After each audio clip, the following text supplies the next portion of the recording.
आज हम कक्षा 7वीं का 13वां अध्याय गति और समय के बारे में जानेंगे। उद्देश्य: इस अध्याय में हम गति और समय के बारे में विस्तार से चर्चा करेंगे। इस पाठ के अंत में आप निम्न करने में सक्षम हो जाएंगे: मंद और तीव्र गति में अंतर करना, चाल को परिभाषित करना, चाल मापन करना, चाल के मात्रकों की पहचान करना, समय मापन करना और दूरी समय ग्राफ बनाना।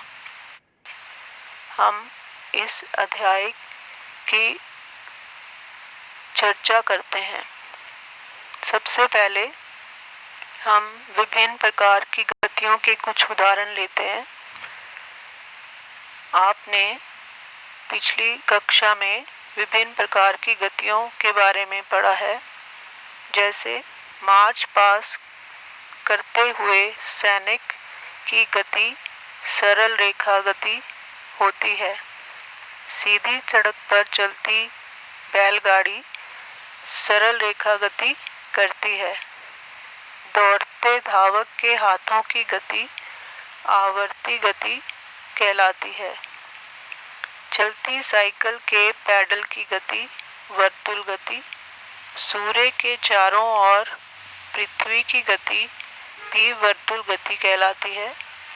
झूले पर किसी बच्चे की गति आवर्ती गति और लोलक की गति भी आवर्ती गति कहलाती है। इस प्रकार गति विभिन्न प्रकार की होती है: सरल रेखा गति, आवर्ती गति या वर्तुल गति। अब हम जानेंगे कि मंद और तीव्र गति क्या होती है। इसके लिए ध्यान से पहले चित्र 13.1 को और 13.2 को ध्यान से देखें। चित्र 13.1 में किसी क्षण पर सड़क पर एक ही दिशा में गति करते कुछ वाहनों की स्थिति दर्शाई गई है और चित्र 13.2 में उन्हीं वाहनों की कुछ समय के पश्चात की स्थिति दर्शाई गई है।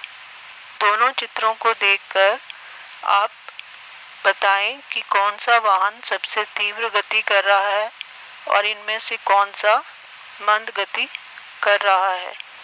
कोई वाहन मंद और तीव्र दोनों प्रकार की गति कर सकता है।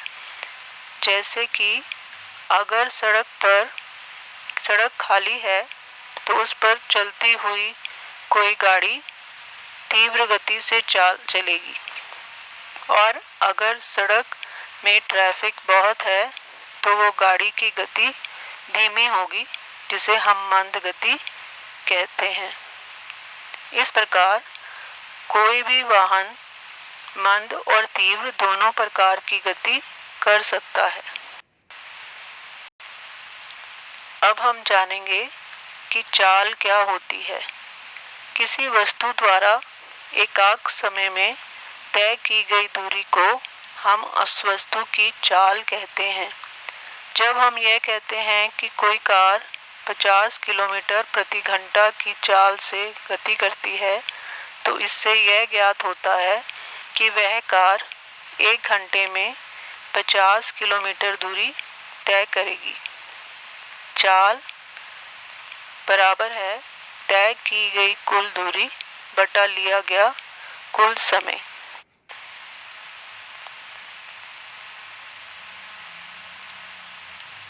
अब हम जानते हैं कि समय को हम कैसे मापते हैं। प्रायः हमें एक दिन में काफी छोटे समय अंतरालों को मापने की आवश्यकता पड़ती है। संभवतः समय मापन की सबसे सामान्य युक्तियां घड़ी है। कुछ सामान्य घड़ियां चित्र में दर्शाई गई हैं, जैसा कि दीवार घड़ी,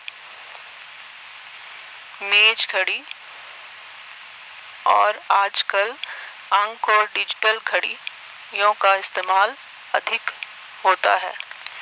तो समय मापने के लिए हम घड़ी का इस्तेमाल करते। अब हम जानते हैं कि सरल लोलक क्या होता है। आवर्ती गति का चिर परिचित उदाहरण सरल लोलक है, जैसा कि चित्र ए में दर्शाया गया है और चित्र बी में दोलन करते समय सरल लोलक की विभिन्न स्थितियां दर्शाई गई हैं। सरल लोलक धातु के छोटे गोले अथवा पत्थर के टुकड़े को किसी दृढ़ स्टैंड से धागे द्वारा निलंबित करके बनाया जा सकता है, जैसा कि चित्र 13.4 ए में दर्शाया गया है। धातु के गोले को लोलक का गोलक कहते हैं। चित्र 13.4 ए में लोलक को अपने मध्य स्थिति पर विराम अवस्था में दर्शाया गया है। जब लोलक के गोले को धीरे से एक ओर ले जाकर मुक्त करते हैं तो यह इधर उधर गति करना आरंभ कर देता है। चित्र 13.4 बी में यह दर्शाया गया है। सरल लोलक की यह गति आवर्ती अथवा दोलन गति का एक उदाहरण है। अब हम जानते हैं कि आवर्त काल क्या होता है। सरल लोलक एक दोलन पूरा करने में जितना समय लगाता है उसे सरल लोलक का आवर्त काल कहते हैं। लोलक द्वारा 20 दोलन पूरा करने में लगा समय मापिए, जैसा कि सारणी 13.2 में दर्शाया गया है।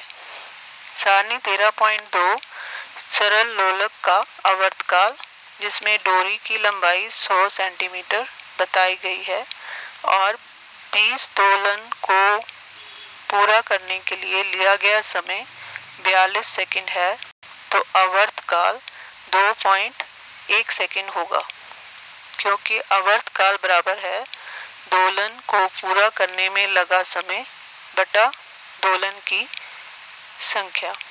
तो 42 बटा 20 बराबर है 2.1 सेकेंड। अब हम समय और चाल के मात्रक के बारे में जानते हैं। समय का मूल मात्रक सेकंड है। इसका प्रतीक S है। समय के बड़े मात्रक मिनट तथा घंटा हैं। क्योंकि चाल दूरी बटा समय है, इसलिए चाल का मूल मात्रक मीटर प्रति सेकंड है। वास्तव में इसे अन्य मात्रकों जैसे मीटर प्रति मिनट अथवा किलोमीटर प्रति घंटा में भी व्यक्त किया जा सकता है। प्राचीन काल में प्रयुक्त समय मापन की कुछ युक्तियां। ये चित्र में जंतर मंतर नई दिल्ली में जो स्थित है, ये धूप घड़ी का है और दूसरा चित्र रेत घड़ी दर्शाया गया है और तीसरे चित्र में जल घड़ी दर्शाई गई है। प्राचीन काल में धूप घड़ी, रेत घड़ी और जल घड़ी का इस्तेमाल समय मापने के लिए किया जाता था। अब हम जानते हैं कि चाल कैसे मापी जाती है। इसके लिए हम एक एक्टिविटी करते हैं। आप भी इसे आराम से घर में कर सकते हैं। जैसा कि चित्र में दर्शाया गया है, एक बच्चा गेंद को अपने हाथ से धकेलता है और गतिमान गेंद द्वारा चली गई दूरी और उस दूरी को तय करने में उसे कितना समय लगा, ये मापकर हम चाल निकाल सकते हैं। टेबल को ध्यान से देखें। इसमें एक तरफ गेंद द्वारा चली गई दूरी मीटर में, लिया गया समय सेकंड में और चाल का फॉर्मूला लिखा है। चाल बराबर है तय की गई दूरी बटा लिया गया समय। मान लो कि गेंद द्वारा चली गई दूरी 20 मीटर है और इस 20 मीटर को तय करने में उसे 5 सेकंड लगे, तो गेंद की चाल होगी 20/5 बराबर है 4 मीटर प्रति सेकंड। इसी प्रकार अगर गेंद द्वारा चली गई दूरी 40 मीटर है और 40 मीटर को तय करने में उसे 8 सेकंड लगे, तो उसके द्वारा चली गई चाल 40/8 बराबर है 5 मीटर प्रति सेकंड होगी।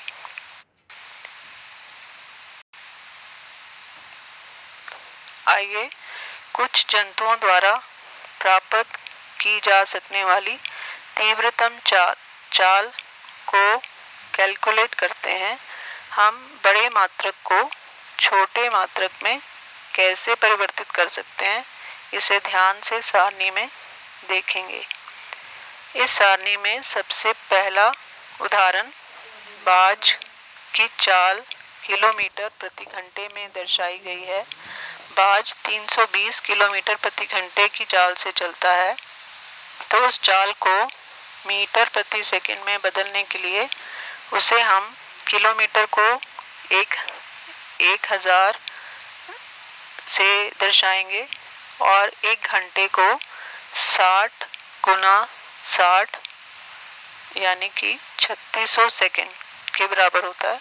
तो इसलिए बाज की चाल हुई मीटर प्रति सेकंड में 320 गुना 1000 बटा 60 गुना 60 और यह 3200/36, क्योंकि 2 जीरो ऊपर से कट गई, तो हमारी बाज की चाल आ गई 88.8 मीटर प्रति सेकंड। इसी प्रकार सारणी में दिए भिन्न जंतुओं की चाल को हम मीटर प्रति सेकंड में कन्वर्ट कर सकते हैं। दूसरे नंबर पर चीता है। चीता 112 किलोमीटर प्रति घंटे की रफ्तार से चलता है, तो मीटर प्रति सेकंड में उसकी चाल 31.11 मीटर प्रति सेकंड होगी। ब्लू फिश मैक्सिमम 46 किलोमीटर प्रति घंटे की रफ्तार से अगर चलती है, तो 46 गुना 1000 बटा 3600 बराबर है 12.77 मीटर प्रति सेकंड। खरगोश 56 किलोमीटर प्रति घंटे की चाल से चलता है, तो मीटर प्रति सेकंड में उसकी चाल 15.51 मीटर प्रति सेकंड होगी। गिलहरी की चाल 19 गुना 1000 बटा 3600 बराबर है 5.27 मीटर प्रति सेकंड। घर में जो चूहा होता है वो 11 किलोमीटर प्रति घंटे की रफ्तार से चलता है, तो मीटर प्रति सेकंड में उसकी चाल 3.05 मीटर प्रति सेकंड होगी। इसी प्रकार मानव की चाल 11.11 मीटर प्रति सेकंड, कछुए की चाल 0.075 मीटर प्रति सेकंड और घोंगा की चाल 0.013 मीटर प्रति सेकंड। अब इस सारणी को देखकर आप बता सकते हैं कि सबसे अधिक चाल बाज की है, जो कि 88.8 मीटर प्रति सेकंड, और सबसे धीमी चाल मंद चाल घोंगे की है 0.013 मीटर प्रति सेकंड। आइए अब दूरी समय ग्राफ को समझने की कोशिश करते हैं। दूरी समय ग्राफ वस्तुओं की गति का चित्रात्मक रूप होता है। इस चित्र में किसी टीम द्वारा प्रत्येक ओवर में बने रनों को दर्शाया गया है। यह एक स्तंभ ग्राफ है, जिसे बार ग्राफ भी कहते हैं। एक्स एक्सिस पर ओवर दर्शाए गए हैं और वाई एक्सिस पर रन बताए गए हैं। जैसे कि एक ओवर में 1 रन, दूसरे ओवर में 5 रन, तीसरे ओवर में 3 रन, चौथे ओवर में 10 रन, पांचवें ओवर में 2 रन और छठे ओवर में 6 रन। तो आइए अब हम किसी कार की गति को दर्शाने के लिए ग्राफ बनाते हैं। इस सारणी में समय और दूरी बताई गई है कि कोई कार 1 मिनट में 1 किलोमीटर दूरी तय करती है, दूसरे मिनट में 2 किलोमीटर दूरी तय करती है, तीसरे मिनट में 3 किलोमीटर दूरी तय करती है और चौथे मिनट में 4 किलोमीटर दूरी तय करती है और 5 मिनट में 5 किलोमीटर दूरी तय करती है। तो इसे बनाने के लिए हम ग्राफ पेपर पर इसे कैसे दर्शाएंगे वो हम नेक्स्ट स्लाइड में सीखेंगे। आइए अब ग्राफ बनाते हैं। पहले हम ग्राफ पेपर लेंगे, उस पर वाई एक्सिस पर हम दूरी को लिखेंगे और एक्स एक्सिस पर हम समय को दर्शाएंगे। समय हमारा एक्स एक्सिस पर मिनट में, दूरी हमारी वाई एक्सिस पर किलोमीटर में। जैसे कि 1 मिनट, एक्स एक्सिस पर हम समय लेंगे 1 minute, 2 minute, 3 minute, 4 minute, 5 minute, 6 minute. इसी प्रकार वाई एक्सिस पर हम दूरी लेंगे 1 kilometre, 2 kilometre, 3 kilometre, 4 kilometre, 5 kilometre. अब हम समय के बराबर दूरी पर एक पॉइंट लगाएंगे, क्योंकि 1 मिनट में 1 किलोमीटर दूरी तय करती है तो वो हम उसे स्टार द्वारा प्रदर्शित करेंगे। उसी तरह 2 किलोमीटर में 2 किलोमीटर दूरी तय करती है तो उसे भी स्टार द्वारा प्रदर्शित करेंगे। 3 किलोमीटर में 3 मिनट में 3 किलोमीटर तो वहाँ पर भी एक स्टार लगा देंगे। 4 मिनट में 4 किलोमीटर दूरी तो वहाँ पर भी उसकी सीध में हम एक स्टार लगा देंगे या एक बिंदु द्वारा दर्शा सकते हैं। 5 मिनट में 5 किलोमीटर दूरी, तो अंत में इन सभी पॉइंट्स को हम एक रेखा, सीधी रेखा से जोड़ देंगे और